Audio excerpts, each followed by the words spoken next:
and welcome back to FPL with Old Man Phil. And if you're a brand new visitor, I'm Phil and welcome to the channel.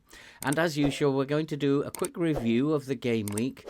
Going to give you my thoughts as we amble through this short video. And then I'm going to look ahead to what my transfer plans might be for game week 5. And then look at the Old Man Phil League and find out who's top of the league, who's got the best points for game week 4. And we can see that from my overall points, I now have 242. I got 82 in this game week. I was very, very pleased with that, even though I made some terrible, terrible mistakes. Overall rank have gone up. It's a nice green arrow. I've gone up by 1.1 million this week. And I've gone up from 22nd in the Old Man Phil League to 13th. So not as big a jump as I was hoping for in my own league, but we're still on the way up. And so game week 4 for me was absolutely superb. 82 points. I can't argue with that at all. I did, however, make 2 errors. Firstly, I did what I've been telling people not to do. I panicked. And I panicked over Sarr. Sarr, of course, as we know, is now out for an unknown period of time. And rather than put him on my bench, which I thought might leave my midfield a little weak, I decided to swap him over for Enzo and use the transfer that I had. That was a terrible mistake, because if I just trusted my bench, I would have done much better. Caicedo, as you can see, got 12 points. And had I just trusted my bench than put Caicedo in instead of Sarr, I would have done a lot better and I would have saved my transfer. You can also see that Dubravka got 3 points. I wasn't ever sure about Sells, but I just picked Sells basically just on the belief that he was a better goalkeeper in a better team and had more chance of getting a clean sheet, even if that chance of getting a clean sheet was minimal. Sometimes it might be better to play in a situation like that, the goalkeeper who's not in the better team, because he's probably going to make more saves. And on the day, Dubravka did slightly better. And Goodmanson was a risk that I took, putting Goodmanson into the team. I felt that they had a chance against Fulham, and Leeds did so well until Goodmanson himself went and nodded into his own net, something that any striker would be proud of. But an unfortunate incident that cost him his clean sheet. That cost him bonus points as he was on at the time.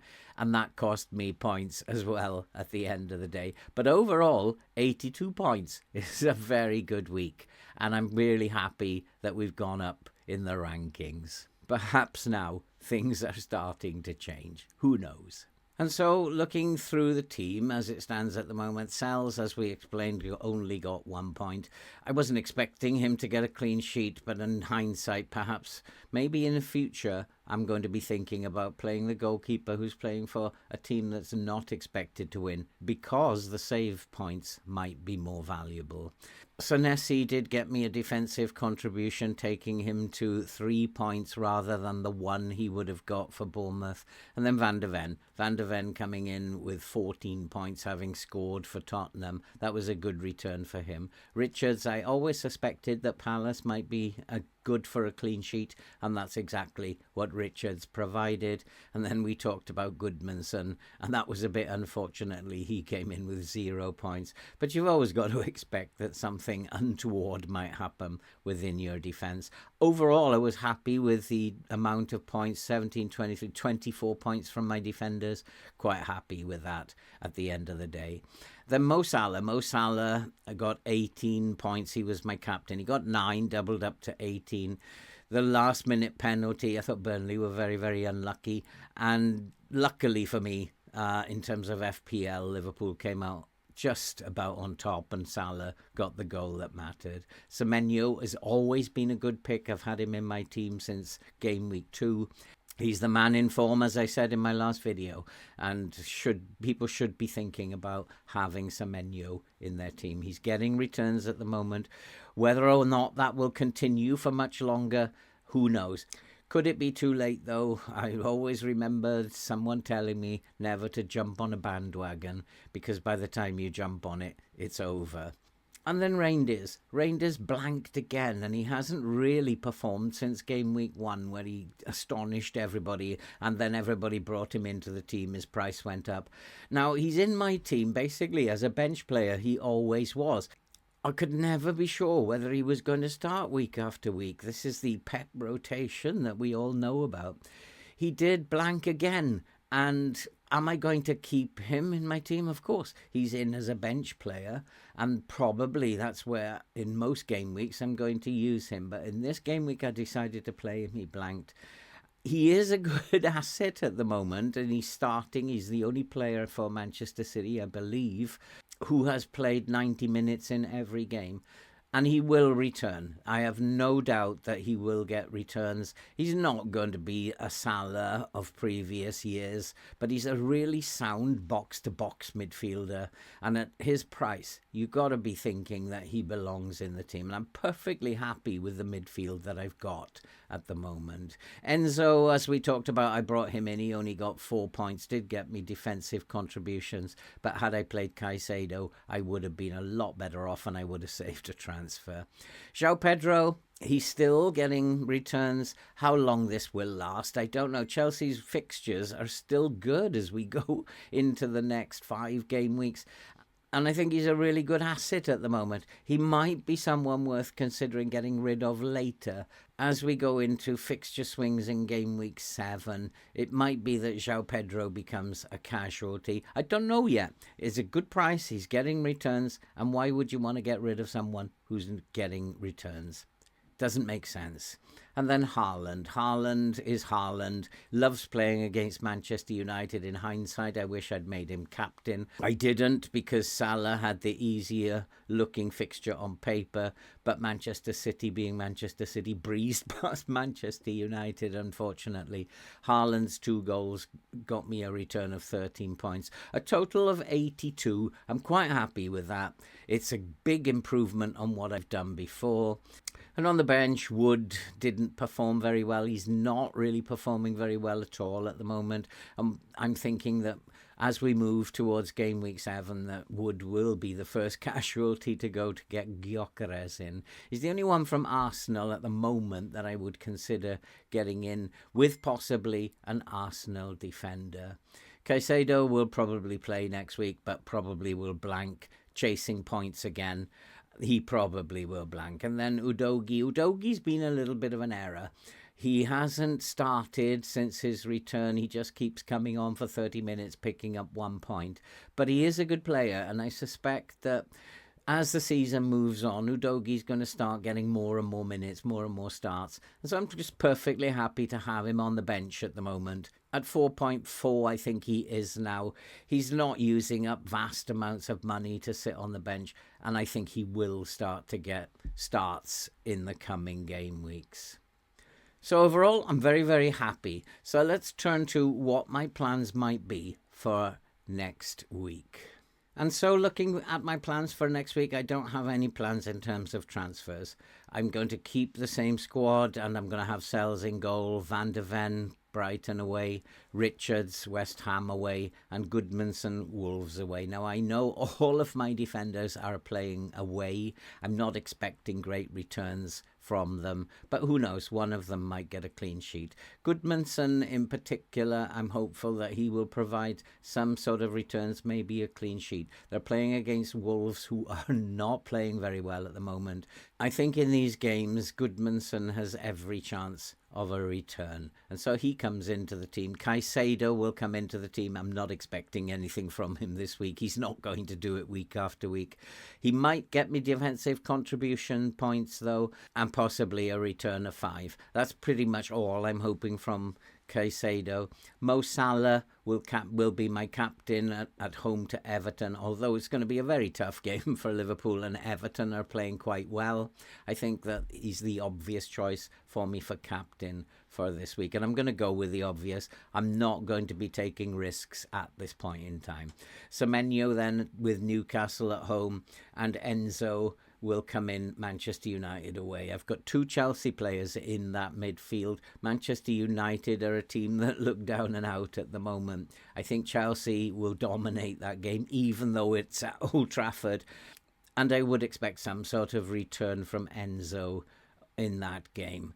Wood will come back in. Burnley away is a fixture that I would hope that he's good enough to get some returns from. And then João Pedro and Haaland, with possibly Manchester City's most difficult game of the season coming up away at Arsenal. I have to play Haaland. Haaland is Haaland, and he's capable of scoring against anyone. Arsenal probably have the best defence in the Premier League, and so it's not going to be like a runaway train where he picks up a hat-trick, but he might get a goal. You just never know. So I'm not expecting big things for next week, but I want to roll my transfer. If somebody does come in with big points, then I'll be very, very happy. I'm keeping Salah and Haaland in the team at the moment. I know a lot of people are switching over Salah to Haaland. And I'm fortunate now with the money that I have in the bank that I can actually have both Salah and Haaland. I'm relying on them, basically, those two, that one of them picks up points, gets returns for me each week. Haaland pretty much got them last time out. Salah got me points last time out. As long as one of them is providing me with points and I pick the right captain, then it doesn't really seem to matter what the rest of them do around them. So I'm pretty happy with the team at the moment, and I'm not planning to make any changes. Of course, the Champions League and the Europa League starts this week. That could mean rotations. It could mean that I do have to use a transfer through injuries that occur during this week at the end of the week. I just don't know what's going to happen. But at the moment, my plan is don't do anything. And I would also say that if you are thinking about a wild card this week, it's probably not a good plan. With Manchester City playing Arsenal, then wild carding probably isn't a good plan. And also Liverpool have a difficult game. It's not going to be easy against Everton. So if you're happy with your team, or if you can field a team, I would just roll. I would not do anything. If you have to make transfers, then use your transfers to make transfers. But for game week 5, doesn't feel to me like a good time to use a wild card. If you are absolutely desperate in terms of the players that you have available to you for this game week, and it's a tough game week looking at it, there's no captain to me that actually stands out this week given the nature of the fixtures. I would just roll at this point. But if you don't like the fixtures, you don't like the way your team lines up in the fixtures, then you could use your free hit. And then save your wild card for game week 7 when Arsenal's fixtures turn and get a lot better. I just wouldn't do anything during this game week. And that's why I've got no plans. And as long as the Champions League and Europa League games go well and there's no injuries, then I'm going with what you can see on the screen. You will see that Reinders has gone onto the bench, and that was why I brought him in, and I mentioned that earlier. And while he's not returning, he's a good bench player at the price that he is, and he's just going to sit on the bench for this game week. It's a tough game. I'm not expecting tons of returns from Manchester City. They might win it, but it won't be by a feast of goals. So Reinders will sit on the bench with Senesi and with Udogie. In the Old Man Phil League, my own league, you can see I'm sitting in 13th. I'm not too happy about that. But we do have a new leader, someone who got also 82 points, and that is Hamish Darwad, and no Ezewe. He got 82 points, a very good performance for him. Top scorer of this week was Silver Lining, Louis Sullivan's Martins. And taking a quick look at his team, he did particularly well. Vicario with 8, Van de Ven 14, Richard 6, Semenyo 13, Salah 27, Haaland 13, João Pedro 7. It was a particularly good week for him. He made the decision to play his triple captain with Salah, and I bet he was very glad that Salah scored the penalty in time added on. Otherwise, it would have been a disaster of a week for him. As it turned out, 27 points from Salah was perfect. He has also gone with the Salah, Haaland, Semenyo, Van de Ven combination, which I have. It seems to me these players are the ones who are getting the points at the moment. And I think there's a lot of players considering Salah and Haaland and Semenyo at the moment. So well done to Silver Lining. And it's been a very, very good week for him.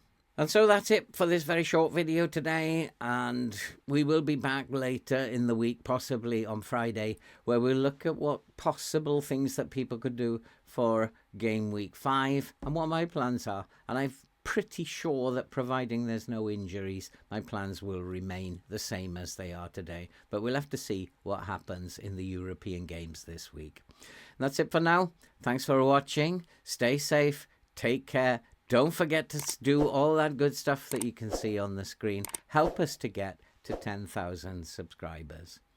Be safe, and I'll see you in the next video.